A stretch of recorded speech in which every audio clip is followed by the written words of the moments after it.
wizard, Harry. I'm a what? A wizard. Hello, welcome, witches, wizards, and other magical creatures.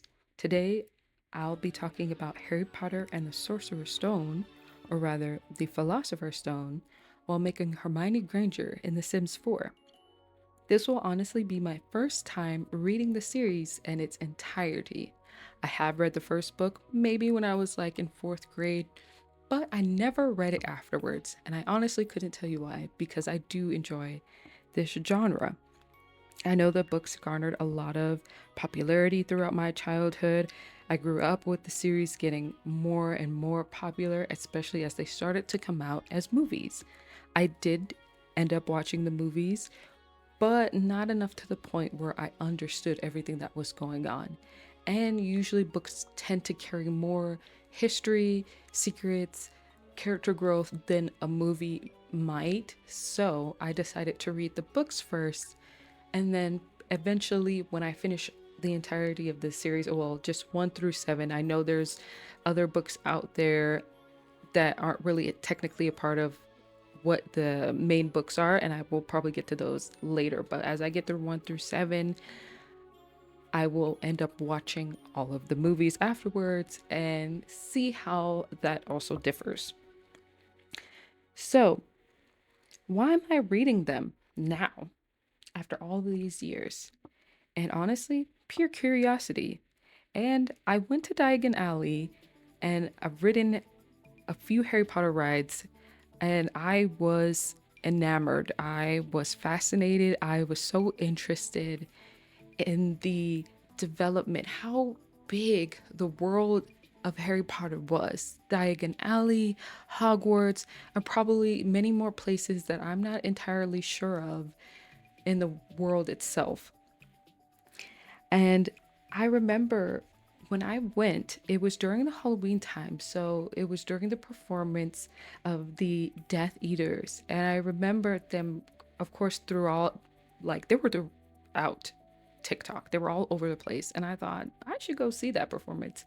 And to see people just be so dedicated in their performance, to see the entertainers and how amazing they did, I was just entranced by it all. And I thought, man, I can see people enjoying this so much, but I felt a little bit out of place at the same time because even though it was fun to be a part of it, I didn't really feel fully a part of it. And I decided that it was honestly time for me to get into the books. Oh, I also tried some fudge. I think that was in one of the sweet shops. I don't remember the name of it. I know it comes up in the third book, which I'm currently reading right now, and butterbeer. My goodness, is butterbeer so good. I would love to try making it myself. So it was more than just Hogwarts I was excited to explore. I wanted to know, the history of Harry Potter. I wanted to know who all of these characters were. And the series seems to have had such a big impact on my generation and many generations thereafter. So I want to talk about the first book and my thoughts on everything. The first book, so far in the beginning, gave such like it was so sad. It I didn't really like how Harry was being treated.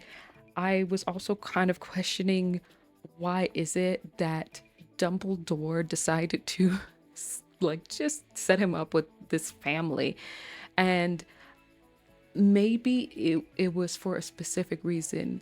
And trust me, I did not read any further. And if this happens to be true, then I think that'll be interesting. But I genuinely think Dumbledore knew that who was still out there and let everybody else believe that he had been fully, you know, like he defeated, vanished, gone, no more, no trace of him.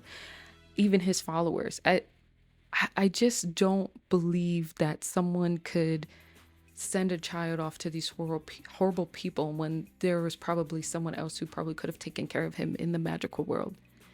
I also realized, where were his dad's family members in all of this?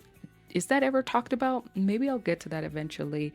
But basically, I just couldn't imagine being in such a family. Like the way he's treated by not only his aunt, but his uncle and the cousin. And I'm pretty sure, of course, she treated Harry that way out of pure jealousy. And for towards the mother, obviously, from what I've overheard, because it's not like lost on me. I do hear some things on the internet. I do see some things. I'm well aware that Lily is Muggle born, and she was probably the golden child, probably the favorite, which the aunt did not like. And she's probably said nasty, nasty things about her and her husband, James, to her own husband. And I think that's why they treat Harry so poorly. And I also probably think they treat him so poorly because they know that she's magical, that James is magical, and there's a good chance that Harry could be too. So it could be honestly out of fear, because I couldn't imagine treating a child in, such a horrible way. But soon the book gets to a point where Harry ends up finding out that he is indeed a wizard, and he's taken by Hagrid off to go get his books, his broomstick, his wand, and everything, like everything exciting to be a wizard, so he can go to school in September. And I was just kind of having fun imagining what it looked like. I mean, I didn't probably have to imagine too much because I did see kind of the world in Universal. And it was really fun to kind of think about that. I know from what I do remember, when in the book, when Harry gets to a certain store, I remember he stumbles upon Draco, if I'm not mistaken, but I don't recall that happening in the movie. Maybe I just need to rewatch it, but I'm pretty sure he doesn't bump into Draco in the movie like he does in the books. And I thought that was interesting that they brought that up, because Draco does bring up, like, oh, is both of your parents, witches and wizards? And then he's like, yeah. And he was like, okay, good, because, blah, blah, blah, blah. The freaking, I already can see where this is going, but I finished book 2 already. I'm on book 3, so I already know where this is going. And I will talk about that in the next video. I don't want to bring it up yet because this is about the book 1. So I couldn't imagine, honestly, what it must have been like for Harry to live a life where he's mistreated and where he's basically a nobody, where he's treated so poorly, and to now he's Harry Potter, the boy who lived.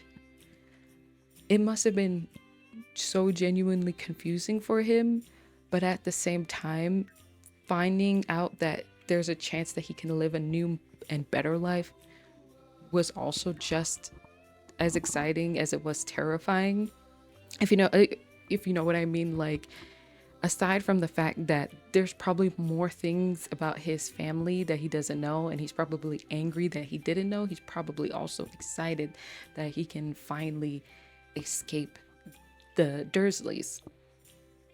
So I feel like, too, this is kind of straying off topic of the book itself, but I was just thinking about how the buildings look and everything, and I'm sure the UK has to have, some buildings kind of similar, like some castles and stuff. I know that's what the UK is known for, but I just wanted to bring that up because I was thinking about how it must have looked to Harry and how I would look at it too, from a child's perspective who's only known basically like a broom closet.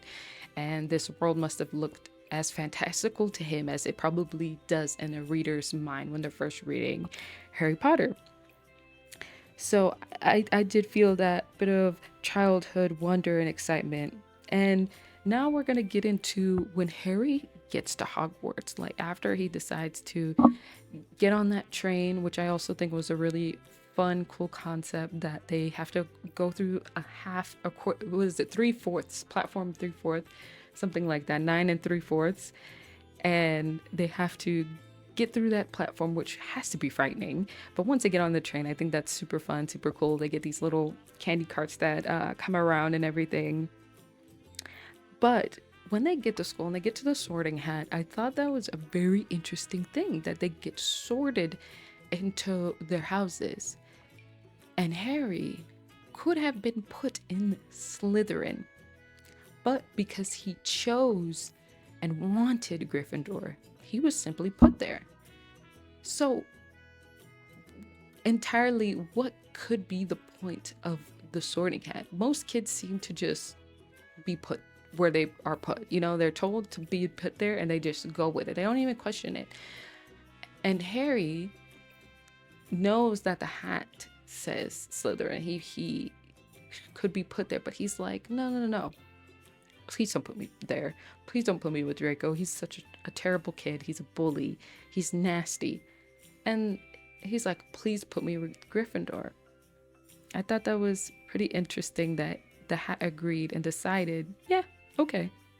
So that also kind of made me think about Hermione.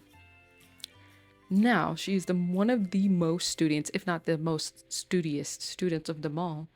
Why was she not put in Ravenclaw?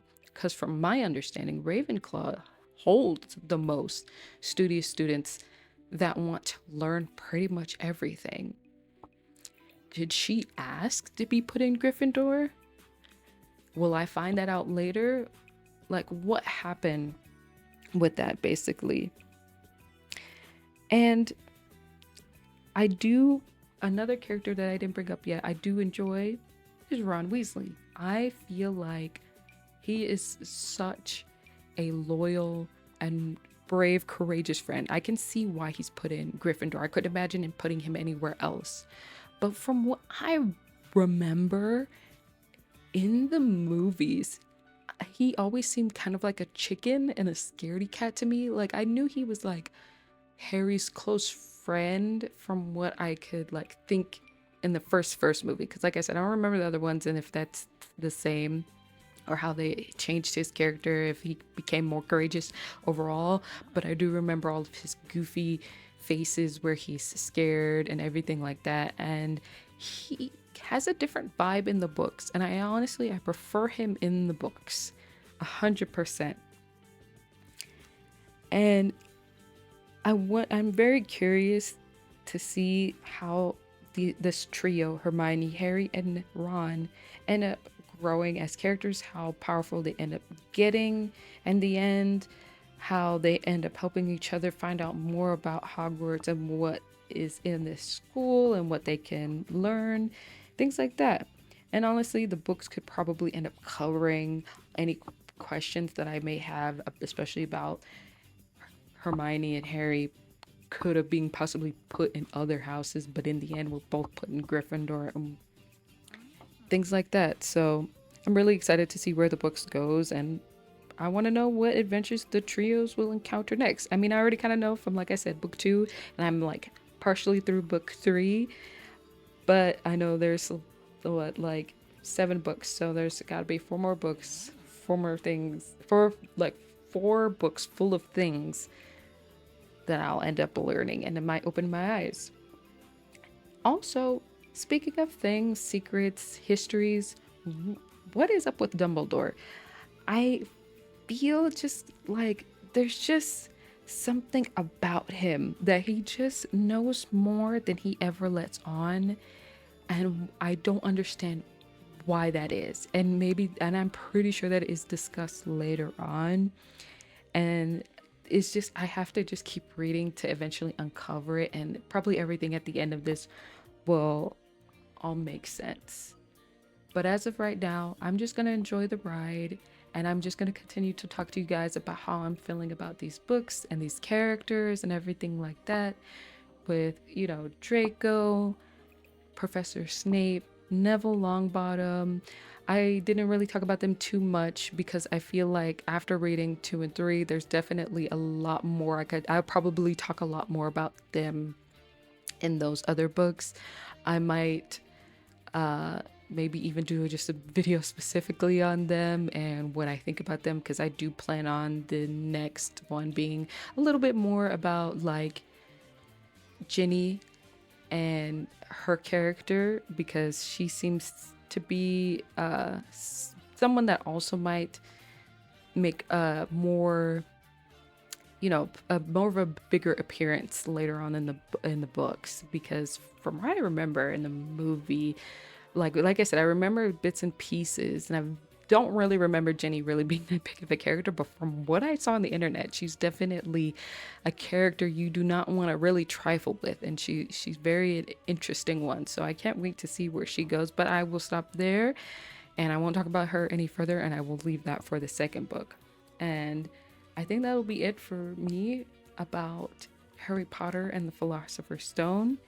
And from here on out, I think I want to try and make this a series where I make characters. It'll probably end up being, I'm not going to lie to you, it's probably going to end up being female characters, because it's easier to find CC, like custom content of them in Sims 4. And I just honestly, personally, personal choice, it's more fun making female characters in The Sims and seeing how I can kind of uh how close I can probably make them to the book, because I don't want to really make the movie accurate. I want to see if I can get as close as possible to how the book probably describes them. And the series won't really just end at Harry Potter. I will be doing other series like, well, a movie like The Craft, Halloween Town, and any other witchy movie that I can probably think of, or series. And there's a ton of them. And I want to make a character or several characters from each of those movies or series. And I hope you enjoyed this video, and I hope you really enjoyed watching.